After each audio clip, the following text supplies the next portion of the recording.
بسم الله الرحمن الرحيم. رسالة اليوم كتبت بالأمس إلى كل من يهمه الأمر. نزل اسم أو كتب اسم السورة القرآنية كالعمود الفقري أو الرمز الذي يوضح ما جاء في السورة من علم. سورة الماعون أو المناعون. سورة الماعون هي سورة المناعون الذين يمنعون الناس عن فعل الخير. يقول سبحانه وتعالى: أرأيت الذي يكذب بالدين فذلك يدع اليتيم ولا يحض على طعام المسكين فويل للمصلين الذين هم عن صلاتهم ساهون الذين هم يراءون ولا يمنعون المناعون. صدق الله العظيم. سورة قاف أو سورة القرآن الكريم. يقول سبحانه وتعالى: قاف أو القرآن الكريم والقرآن المجيد بل عجبوا أن جاءهم منذر منهم وقال الكافرون هذا شيء عجيب أإذا متنا وكنا ترابا ذلك رجع بعيد. قد علمنا ما تنقص الأرض منهم وعندنا كتاب حفيظ. وقال كذلك: منا من يرد إلى أسفل السافلين لكي لا يعلم من بعد علم علما. صدق الله العظيم. القرآن الكريم والقرآن العظيم هما كتابان متشابهان تقشعر منه أو القرآن العظيم تقشعر منه جلود الذين يخشون ربهم ثم تلين جلودهم وقلوبهم إلى ذكر الله لأنهم مسلمين لأن الكتابان جاء من بعضهما البعض وهما معا القرآن المجيد. سورة الزمر أو الرمز يقول الله فيها أنه سوف يسوق رمزا قليلا من الفاسقين والصالحين إلى العقاب والثواب أيام ظهور المهدي لكي يصبحوا مثالا وقدوة عبر العصور. أما سورة الصا فهي سورة الصدى. يقول سبحانه وتعالى: والصدى بالذكر بل الذين كفروا في عزة وشقاق. الإيضاح: يشير الله في سورة الصا أو الصدى إلى وجود قوم يأتي ليعيد صدى شعوبا أو ذكريات شعوبا من العصور الماضية، منهم قوم نوح وعاد وثمود ولوط وفرعون مع قوم داود وسليمان وأيوب وإبراهيم وإسحاق ويعقوب وإسماعيل واليسع أو اليسوع ثم ذو الكفل الذي سوف يترك الله كثيرا على الناس ومضيه. يقول سبحانه وتعالى: كما أهلكنا من قبلهم من قرن فنادوا ولات أو ويلات حين مناص ويلات حين لا مناص وعجبوا أن جاءهم منذر منهم وقال الكافرون هذا ساحر كذاب. ثم يدعم الله أنه يخاطب هذا العصر في سورة الصدى بوصف ودع لفوج من المجرمين المسلمين جديد، وهم يقتحمون العقبة للدخول مع المسؤولين، يقولون للمسؤولين: لا مرحبا بكم، أنتم قدمتموه لنا فبئس القرار. ثم يقول سبحانه وتعالى في نهاية السورة: قل ما أسألكم عليه من أجر وما أنا من المتكلفين، إن هو إلا ذكر للعالمين ولتعلمن نبأه بعد حين. صدق الله العظيم. في سورة ياسين أو سورة يسألونك هل أنت من المرسلين والقرآن الحكيم إنك من المرسلين على صراط مستقيم لتنذر قوما ما أنذر آباءهم فهم غافلون. لقد حق القول على أكثرهم فهم لا يؤمنون. إنا جعلنا في أعناقهم أغلالا فهي إلى الأذقان وهم مقمحون أو وهم مقتحمون. وجعلنا من بين أيديهم سدا ومن خلفهم سدا فأغشيناهم فهم لا يبصرون. وسواء عليهم أنذرتهم إن لم تنذرهم لا يؤمنون. إنما تنذر من اتبع الذكر أو القرآن وخشي الرحمن بالغيب فبشره بمغفرة وأجر كريم. صدق الله العظيم. الإيضاح: يخاطب الله في هذه الآيات من سورة ياسين من يخشون الرحمن بالغيب، أو ما يعني من يؤمن بالمهدي قبل اللقاء به والكلام معه، موضحا بذلك القول وجود مسلمين في ذاك الزمان يقرؤون القرآن وهم غافلون جاهلون ما جاء فيه. إن منهم من ترك الله في أعناقهم أغلالا أو جهالة تغرق بهم إلى الأذقان وهم يقتحمون العقبة مع المسؤولين أيام ظهور المهدي. إن منهم فوج جديد جاء ذكره في سورة الصاد وهم يقتحمون العقبة مع المهدي كذلك ويقولون للمسؤولين والقادة المسلمين وغيرهم: أنتم قدمتموه لنا فبئس القرار. إن منهم الذين أغشاهم الله فهم لا يبصرون. أنذرتهم أم لم تنذرهم لا يؤمنون.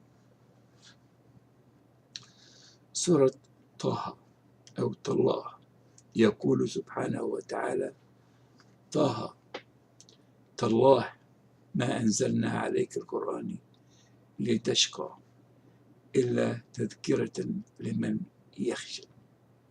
صدق الله العظيم. الإيضاح: جاء قول الله في سور مختلفة من القرآن الكريم،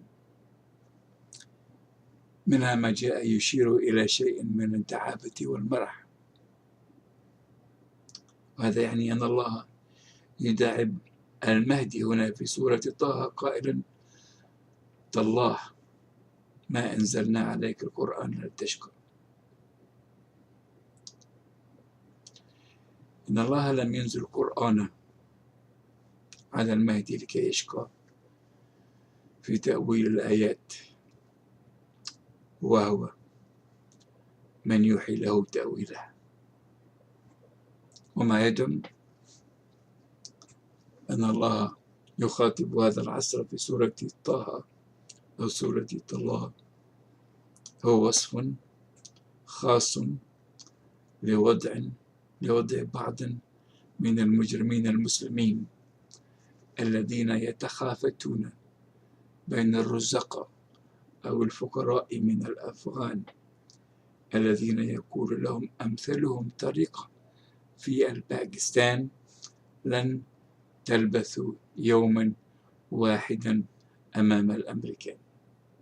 وهذا في الحقيقة ما قاله الرئيس الباكستاني بيروز مشرف عام 2001 عندما هاجم الأمريكان أفغانستان لينتقموا من المجرمين المسلمين في القاعدة الذين كانوا يتخافتون بين الأفغان الرزقاء أو الفقراء خوفا من السلاح الجوي الأمريكي. يقول سبحانه وتعالى في سورة طه أنه في ذاك الزمان سوف ينسف بالجبال نسفا، يومئذ سوف يتبعون دعوات الداعي لا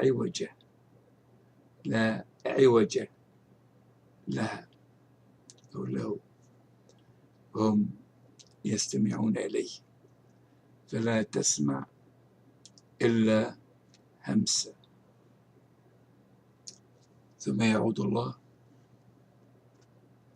فيدعم أنه يخاطب هذا العصر الذي فيه المهدي طالبا منه أن يأمر زوجته بالصلاة وأن يصبر عليها، بعد إذ كان وقد عرف الأهل في سور مختلفة في القرآن الكريم بالزوجة والأطفال. والسلام عليكم. I'd like to say a few things I just thought of without even prepared for it or getting ready for it at all. It has a lot to do with the future of the laws man needs to protect himself.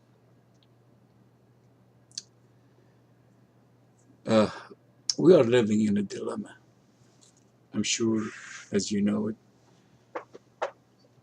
we are growing. We became more intelligent, and we have to have freedom. From the demand for freedom and intelligence, there is consequences as well. You have to have freedom to produce, and you need to become intelligent. But as out of that, we will end up with increased population and much demands on the leaders as a result of much demands and requirements from the public. The more the people become intelligent and the more they become free, the more demands are put on the leaders. And that will lead in the long run to end up with leaders with a bad temper, like Donald Trump, or leaders who has to please everybody and everyone, thereby in the process losing their philosophy, losing maybe, just maybe, their minds. It is not easy to manage billions of people by one person, by one leader, by one president in one country. It's much easier to handle 10 or 20 people through democracy, through shura, bainahum in Arabic, or through voting.